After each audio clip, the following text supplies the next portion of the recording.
चलिए बात करते हैं एक ऐसे संकट की जो दुनिया भर के खेतों पर असर डाल रहा है, फर्टिलाइजर की कमी।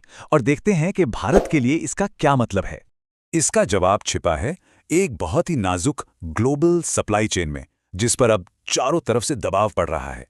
जरा सोचिए, दुनिया का 1/3 फर्टिलाइजर बस एक ही रास्ते से गुजरता है।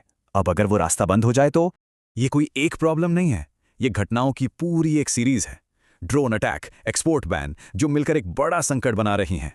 लेकिन नेचुरल गैस का खेती से क्या कनेक्शन है? जवाब एक बहुत जरूरी चीज में छिपा है, और वो है यूरिया। यूरिया फसलों के लिए बहुत जरूरी है। यही पौधों को बढ़ने के लिए जरूरी नाइट्रोजन देता है। सीधी सी बात है, नेचुरल गैस के बिना अमोनिया नहीं बन सकता, और अमोनिया के बिना यूरिया नहीं। कनेक्शन बिल्कुल सीधा है। तो जब मिडिल ईस्ट से शिपिंग रूट बंद होते हैं तो गैस और फर्टिलाइजर दोनों की सप्लाई पर असर पड़ता है। अब सवाल है, भारत इस सब में कहाँ है?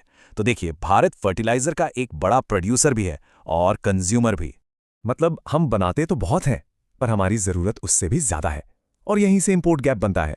ये गैप है करीब 80 से 100 लाख मीट्रिक टन का। इतना फर्टिलाइजर हमें हर साल बाहर से मंगाना पड़ता है। और दिक्कत यह है कि हमारे जो मेन सप्लायर्स हैं वो या तो ऑफलाइन है या उन तक पहुंचना मुश्किल हो गया है।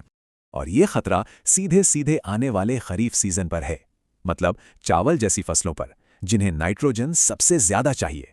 लेकिन सरकार का कहना है कि वो तैयार थे, उन्हें इन चुनौतियों का अंदाजा पहले से था।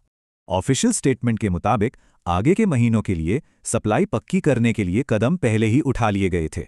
और ये काफी राहत की बात है, साल भर की जरूरत का करीब आधा हिस्सा पहले ही सिक्योर कर लिया गया है। तो बात यह है कि ग्लोबल सिचुएशन भले ही सीरियस हो, पर इंडिया फिलहाल तैयार है। ये पूरा संकट हमारी फूड सप्लाई की नाजुक कड़ी की याद दिलाता है, और एक बड़ा सवाल खड़ा करता है, हम भविष्य के झटकों के लिए कितने तैयार हैं।